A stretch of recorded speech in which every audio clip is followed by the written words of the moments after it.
Can the U.S. military prevent the viewing of a loved one's remains?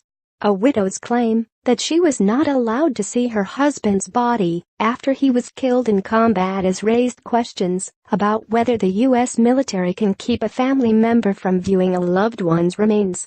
Myesha Johnson said on Good Morning America Monday that she was not allowed to see the remains of her husband, Sergeant David Johnson, prior to his burial this weekend. "Why couldn't I see my husband? Every time I asked to see my husband they wouldn't let me," she told ABC News chief anchor George Stephanopoulos. David Johnson was one of 4 U.S. soldiers killed in an ambush in Niger 3 weeks ago. He was missing for more than a day before his remains were recovered. "They tell me that he was in a severe rap, like I won't be able to see him," Myesha Johnson said. "I need to see him, so I will know that that is my husband." She added, "They won't show me a finger, a hand. I know my husband's body from head to toe, and they won't let me see anything. I don't know what's in that box. It could be empty for all I know, but I need to see my husband. I haven't seen him since he came home." So is the military allowed to prevent the relative from seeing the remains of a loved one killed in combat? According to Air Force Tech Sergeant Holly Roberts Davis, a spokesperson for Air Force Mortuary Affairs Operations at Dover Air Force Base in Delaware, families are not allowed to see remains at the base. Families are made aware of that when they sign forms to gain access to the base to view the return of their loved one's remains to the United States. Exceptions can be made by commanders on rare occasions, she said. However, families can see the remains once they are released to the family, said Roberts Davis.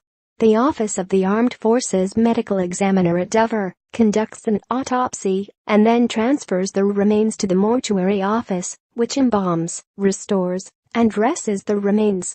Roberts Davis was not privy to the circumstances of the preparation of Johnson's remains, but provided general details of what can happen to remains that have suffered extreme trauma. Generally speaking, if there is too much trauma to the remains, they are wrapped in plastic, linen sheets and a wool blanket held in place by hundreds of pins, according to Roberts Davis.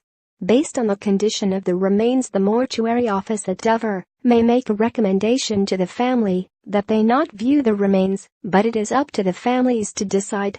If the family expresses interest in seeing the remains, the mortuary then works with the funeral home to coordinate a viewing. "We do work with funeral directors so that a family can view the remains at the funeral home," said Roberts Davis.